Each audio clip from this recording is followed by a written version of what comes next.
Time has come, the moment I never want to come, but that's football. That's football. As in life, everything has a beginning and end.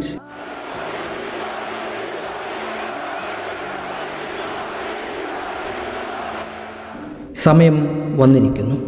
എളുപ്പം പറയാനാവുന്നതാണെങ്കിലും ഭാരം നിറഞ്ഞ ഈ വാക്കുകളിലൂടെ Real മാഡ്രിഡിൻ്റെ എക്കാലത്തെ മികച്ച മധ്യനിരയിലെ ശാന്തനായ സൈന്യാധിപൻ Luka Modric തൻ്റെ മനോഹരമായ അതുല്യമായ ഒരു കാലഘട്ടത്തിനോട് വിട പറയുന്നുവെന്ന് പ്രഖ്യാപിക്കുകയാണ്.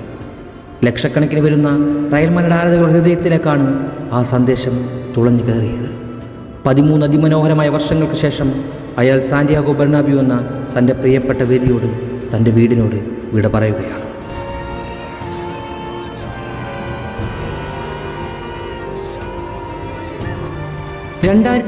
ൽ ടോട്ടൻഹാം ഹോട്ട്സ്പൂരിൽ നിന്നും റയൽ മാഡ്രിഡിലേക്ക് എത്തിയ ആ മനുഷ്യനെ പലരും വേസ്റ്റ് സൈനിങ് ആയിട്ടായിരുന്നു വിലയിരുത്തിയത്. ആദ്യ സീസണിൽ പലതവണ അയാൾ വിമർശിക്കപ്പെട്ടിരുന്നു.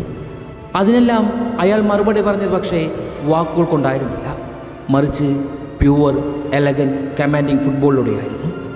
വളരെ വൈകാതെ അയാൾ റയൽ മാഡ്രിഡ് ആരാധകരുടെ ഹൃദയഭാഗമാകുകയായിരുന്നു.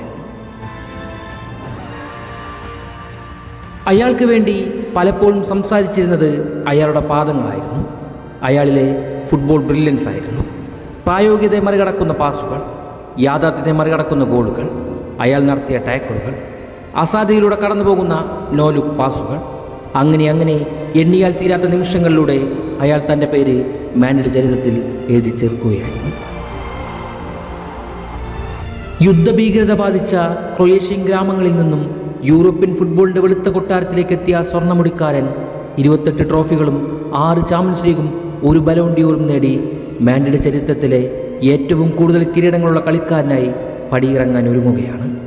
നേടിയെടുത്ത കിരീടങ്ങളുടെ കണക്കുകൾക്കെല്ലാം ഉപരി അയാളിൽ സൃഷ്ടിക്കപ്പെട്ട അറിയപ്പെടാത്തതും അളവില്ലാത്തതുമായ അനേകം അത്ഭുത നിമിഷങ്ങൾ, കാലത്തെയും നിയമങ്ങളെയും വെല്ലുവിളിച്ച ഒട്ടേറെ മുഹൂർത്തങ്ങൾ. അങ്ങനെ അവഗണിക്കപ്പെട്ടതിൽ നിന്നും അയാൾ മഹത്വത്തിൻ്റെ നെറുകിലേക്ക് നടന്നു കയറുകയായിരുന്നു.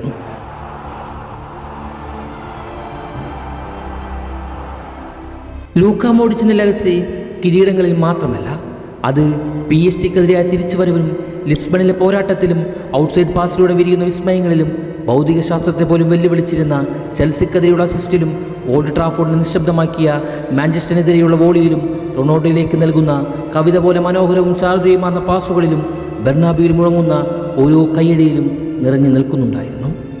കാർഡിഫ്, കിവ, പാരീസ് എന്നിവിടങ്ങളിൽ ഉൾപ്പെടെ റയൽ മാഡ്രിഡിൻ്റെ വിജയ സിംഫണികളുടെ ഓർക്കസ്ട്ര കണ്ടക്ടർ മോഡ്രിച്ച് തന്നെയായിരുന്നില്ലേ?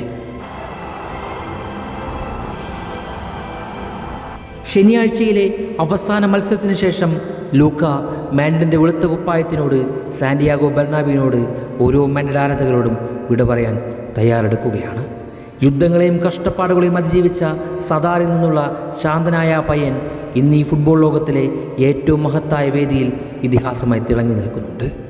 അയാൾ മിഡ്ഫീൽഡിൽ കളി മെനയുക മാത്രമായിരുന്നില്ല, മറിച്ച് അതിനെ സ്വന്തമാക്കുകയും കൂടിയായിരുന്നു. പന്തിൻ്റെ ഓരോ സ്പർശങ്ങളിലും ഓർമ്മകൾ നിറയുന്നുണ്ട്. 2018 ചാമ്പ്യൻസ് ലീഗ് ഫൈനലിലെ ഔട്ട്സൈഡ് പാസ്, എണ്ണിയാൽ ഒടുങ്ങാത്ത തിരിച്ചുവരവുകൾ, മറ്റാർക്കും സാധിക്കാത്ത ത്രൂ പാസുകൾ, നിശബ്ദമായ ലീഡർഷിപ്പ്, ഓരോ ട്രോഫിക്ക് ശേഷമുള്ള അയാളുടെ പുഞ്ചിരി, ടോണി ക്രൂസ്, ലൂക്ക മോഡ്രിച്ച്, കാസ്മിനോത്രയങ്ങൾ സമ്മാനിച്ച മാസ്മരിക നിമിഷങ്ങൾ. അങ്ങനെ ഓർമ്മകളുടെ വേലിയേറ്റങ്ങളിലൂടെ ഓരോ മാഡ്രിഡ് ആരാധകൻ്റെ ഹൃദയവും അയാൾ സമ്മാനിച്ച ഓർമ്മകളിലേക്ക് സഞ്ചരിച്ചു കൊണ്ടേയിരിക്കുന്നു. ട്രോഫികൾക്കും മാന്ത്രികതയ്ക്കുമെല്ലാം ഉപരി വാക്കുകൾ കൊണ്ടുപോലും വർണ്ണിക്കാൻ സാധിക്കാത്ത ഒന്നായിരുന്നു അയാൾ.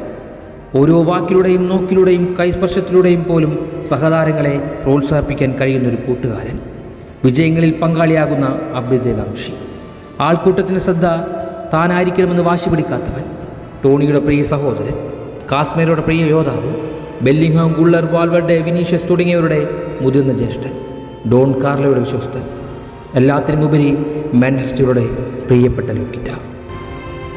ബെർണബ്യൂവിലെ തൻ്റെ അവസാന മത്സരത്തിനായി അയാൾ ബൂട്ട് കെട്ടാൻ ഒരുങ്ങുമ്പോൾ ഓരോ മാഡ്രിഡ് ആരാധകൻ്റെ ഹൃദയങ്ങളും അയാൾ സമ്മാനിച്ച നിമിഷങ്ങളാലും ഓർമ്മകളാലും നിറഞ്ഞൊഴുകും. ഒരു യുഗത്തിൻ്റെ അവസാനത്തിൽ സാക്ഷ്യം വഹിക്കുന്നുണ്ടെന്നറിഞ്ഞ് നിറകണ്ണുകളാൽ നോക്കി നിൽക്കും. ഓരോ ആരാധകനും അവരുടെ ആത്മാവും അയാളോട് നന്ദി എന്ന് മന്ത്രിക്കും. അയാൾ അവസാനമായി മാനിൻ്റെ വെളുത്ത കുപ്പായത്തിൽ കൈവച്ച് ചുംബിക്കുമ്പോൾ ഓരോ മാനിയുടെ ഹൃദയങ്ങളും അയാളുടെ നാമം ഉറക്കെ വിളിച്ചു പറയും. ഓരോ ചുണ്ടുകളും ഇങ്ങനെ മന്ത്രിക്കും. പ്രിയപ്പെട്ട ലുക്കിറ്റ, നിങ്ങൾ വെറും ഒരു ഫുട്ബോൾ കളിക്കാരൻ മാത്രമായിരുന്നില്ല, നിങ്ങൾ ചലിക്കുന്ന കവിതയായിരുന്നു. നിങ്ങളൊരു പക്ഷേ ഈ കളിക്കളം വിടുന്നുണ്ടായിരിക്കും, പക്ഷേ നിങ്ങൾ ഒരിക്കലും ഞങ്ങളുടെ ഹൃദയങ്ങളെ വിട്ടുപോകില്ല. Thank you Luka, for the grace, for the glory. Gracious Luka, നീ എന്നും ഞങ്ങളിൽ ഒരാളാണ്. Thank you for everything.